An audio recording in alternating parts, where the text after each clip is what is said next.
رخ دن ہے یا مہر سما، یہ بھی نہیں وہ بھی نہیں، شب زلف یا مشک خدا، شب زلف یا مشک خدا، یہ بھی نہیں وہ بھی نہیں، یہ بھی نہیں۔ اللہ کے نام سے شروع جو نہایت مہربان رحم والا۔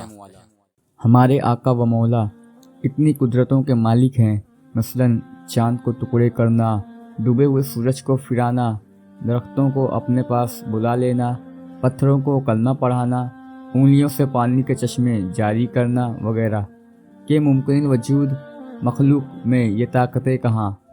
اور آپ کو واجب الوجود یعنی خدا ماننا بھی جائز نہیں ہے۔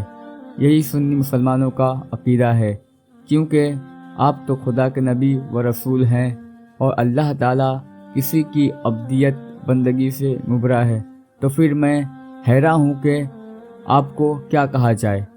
سچی بات تو یہ ہے کہ آپ صلی اللہ تعالیٰ علیہ وسلم خدا کے بندے خاص ہیں اور خدائی یعنی مخلوق کے بادشاہ ہیں، اور اللہ اور اس کی مخلوق کے درمیان پردہ و رابطہ ہونے کے ساتھ اللہ تعالیٰ کا خصوصی راز ہیں۔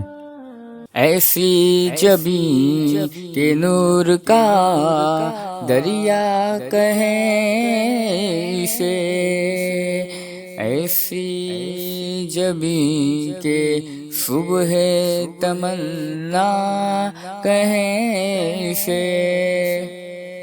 ایسی جبیں پہ ابروں کے جو قوس مل گئے، میرا نور مل گئی، کونین مل گئے۔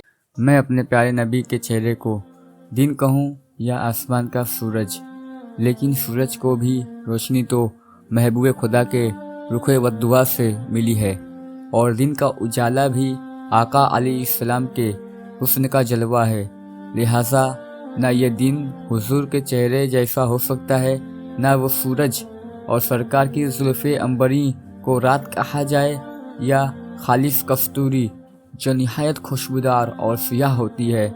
لیکن یہ بھی میرا خیال غلط ہے، کیونکہ رات کی تاریکی اور کستوری کی خوشبو بھی حضور کی زلفوں کا فیض ہے، اور مستفیض اور مفیض ایک جیسے تو نہیں ہو سکتے۔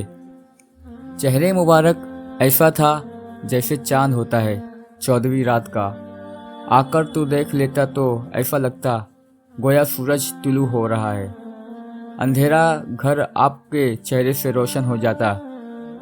حضرت حسان عرض کرتے ہیں، آپ کے نور سے ہی کائنات روشن ہوئی، اور اس نور سے ہی دنیا میں ہدایت پھیلی، آپ کے چہرے انور سے اندھیری رات روشن ہو جاتی۔